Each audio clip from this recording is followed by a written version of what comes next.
په اسلام کې په عربو کې کریم انسان چې دی هغه طلحه ابن عبید الله رضی الله عنه. یو کس پسې راغی ورته ویې طلحه زه تا نه د دې څه چې دنه غواړم د هغه خپلولۍ د لاسه یې دنه غواړم کومه چې زما او ستا منځ کې ده، د خپلولۍ د لاسه دنه غواړم. یعنې مطلب چې زه غریب یم او مسلې دي راته.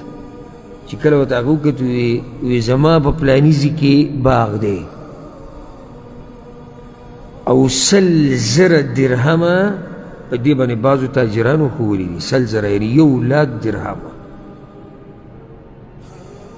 اوس ستا مرضي ده، که دغه باغ دې خوښي دا باغ ستا شو، او که نه وې چې په دې باندې د تاجر تا ته 1,00,000 درهم ښوولي دي 1,00,000 درهم راکړه، 1,00,000 درهم به درکړو.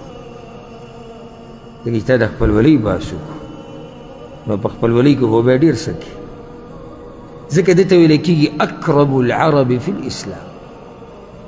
په اسلام کې په عربو کې کریم انسان هغه طلحه ابن عبید الله رضی الله عنه. او ځکه زیاد ابن جریر وایي ما په خپله طلحه ابن عبید الله رضی الله عنه لیدلی و چې په یو مجلس کې هغه 1,00,000 درهم تقسیم کړي دي، او داسې ملنګ او عجز انسانو چې د خپلې کپړې به په خپله ګنډلي.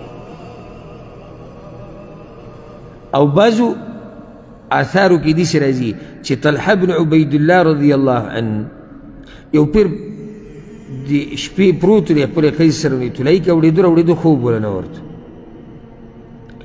نو دې ښځې ورته وایي تا له څه چل دی؟ وایي ما سره نن په دې کور کې 4 لکه مبلغ پروت دی، اوس ته ما ته پته نه چې دې سره څه وکړم. وایي ما ته وایي دې ښځې راته وایي، دې ښځې دې طلحه ته وایي دا چا ښځه ده؟ ښځه چې د څنګه خاوند سره پاتې شي څه شي حقه شان شي، بخیل سره چې پاتې شي یو بخیله شي، او چې د کریم سره وي دا هم کریمه شي.